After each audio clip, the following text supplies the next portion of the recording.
Hello guys, this is me only और इस channel पे मैं वीडियोस बनाता हूँ सेल्फ इम्प्रूवमेंट और रिलेशनशिप एडवाइस के बारे में। आज की मेरी वीडियो का टॉपिक है this will make your ex chase you and beg to you. Role reversal technique.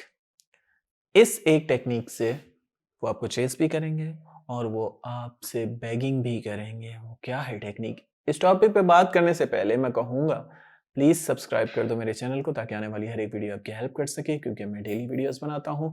And if you have questions or if you want to book a consultation with me, you can contact me on Instagram. The link is in description. So क्या वो ऐसी चीज़ है जिससे आपकी attraction दोबारा बढ़ सकती है, वो दोबारा आपको चेस कर सकते हैं, वो आपसे बेगिंग तक भी कर सकते हैं। और ऐसी मैंने स्टोरीज सुनी हुई हैं जिसमें कोई पर्सन अगर स्टैंड ले लेता है दिल टूटने के बाद, तो वही इंसान जो आपको छोड़ के जा रहा होता है वही आके आपसे माफ़ी मांगता है और कहता है कि हाँ, मैंने गलती की थी, मैं उस टाइम पहचान नहीं पाया था तुम्हें कि तुम कितने स्ट्रांग हो, तुम कितने अच्छे हो। तो ये कैसे होगा? ये सबसे पहले तो ऐसे होगा कि आपको अट्रैक्शन को समझना है। लव जो है ना वो अट्रैक्शन का नाम है।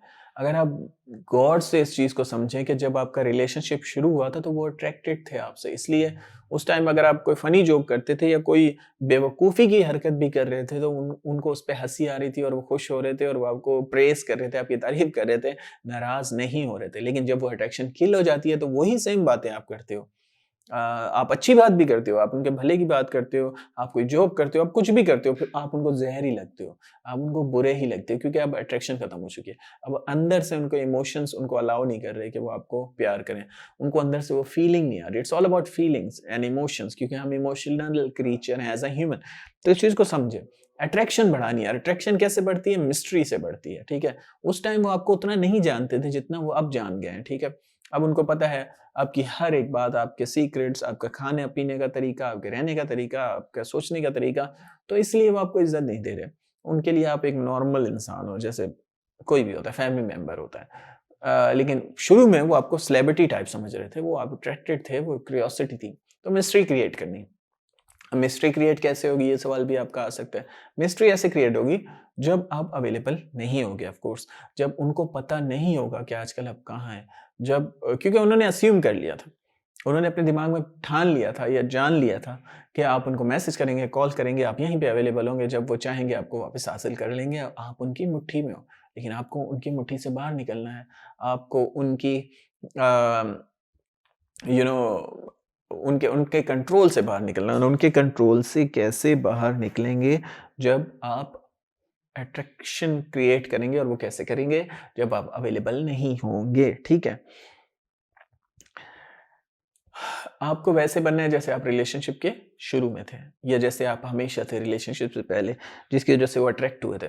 दूसरी चीज़, आपको अपने अंदर होना है, कॉन्फिडेंस लाना है। अभी आपके अंदर कॉन्फिडेंस नहीं है बिकॉज़ आपका दिल टूटा हुआ है, आपको समझ भी नहीं आ रही। अक्सर लोगों को मैं जब कहता हूँ जिम जाओ या किसी चीज़ के ऊपर वर्क करो, अपने लुक्स के ऊपर, तो वो बोलते हैं सर क्या फ़ायदा, अब मेरा दिल ही नहीं करता, अब मेरा किसी चीज़ में मन नहीं लगता, ये वो। ऑफ़ कोर्स आपको अंदर से ये फीलिंग आएगी। हाँ, क्योंकि सब इमोशंस का गेम है, लेकिन ये हमेशा ऐसे नहीं रहने वाला। पहली बात तो अच्छी ये है इस प्रोसेस की कि आप हील हो जाएँगे। दूसरी बात ये कि अगर आप चाहते हैं कि जल्दी हील हो जाएँ और जल्दी लोग आपकी तरफ अट्रैक्ट हों और वो भी आपकी तरफ अट्रैक्ट हो, तो आपको पहले खुद को चेंज करना होगा, ठीक है?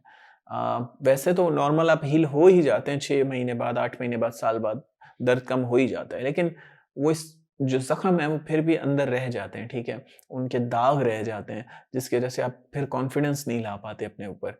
तो इसलिए अगर आप कॉन्फिडेंस दोबारा अपने ऊपर लाना चाहते हैं अपनी ज़िंदगी में दोबारा, तो सबसे पहले आपको कुछ अचीव करना होगा, कोई न्यू स्किल या कुछ कोई लेवल, कोई जॉब, कोई कुछ भी, कोई बिज़नेस, जिससे आपको अपने बारे में अच्छा फ़ील हो कि आप इतने भी वैल्यूएबल नहीं हैं, ठीक है? क्योंकि आप समझते इस तरह हैं अपने आप को ऐसी सिचुएशन में, ठीक है?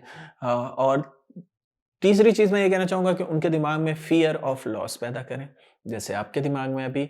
और वो आप कैसे पैदा करेंगे? जब आप अवेलेबल नहीं होंगे, जब उनको लगेगा कि ये शायद अब वापस ना आए या ये आजकल कहाँ होता है, तो उनके दिमाग में भी डर पैदा होगा, जैसे आपके दिमाग में है कि वो मूव ऑन हो जाएँगे। और आखिरी चीज़ मैं ये कहना चाहूँगा कि खामोशी इख्तियार करें। ज़्यादा आर्ग्यू करने की ज़रूरत नहीं है, ज़्यादा उनको स्टेटस सेंड करने की ज़रूरत नहीं है, ठीक है?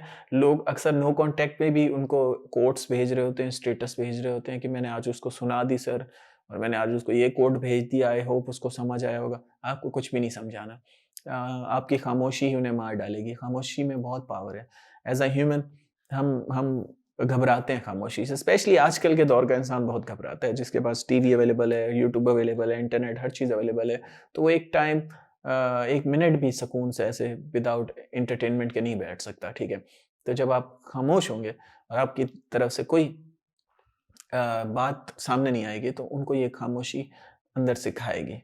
जैसे हम कमरे में घुसते ही टीवी चला देते हैं या इंटरनेट चला देते हैं, गाने चला देते हैं ताकि हम एंटरटेन होते रहें। भले बैकग्राउंड में ही चलते रहें, लेकिन हम चाहते हैं कि पीछे चलते रहें, हमारा बैकअप हो, ठीक है? हम सोचना भी पसंद नहीं करते आजकल के दौर में अकेले। तो इसलिए मैं कहूँगा कि आपको उनको साइलेंस देना है ताकि वो सोचें और उनको भी दर्द महसूस हो और फिर वो वापस आएँ। That's it for today. Thanks for watching guys. You have a good day.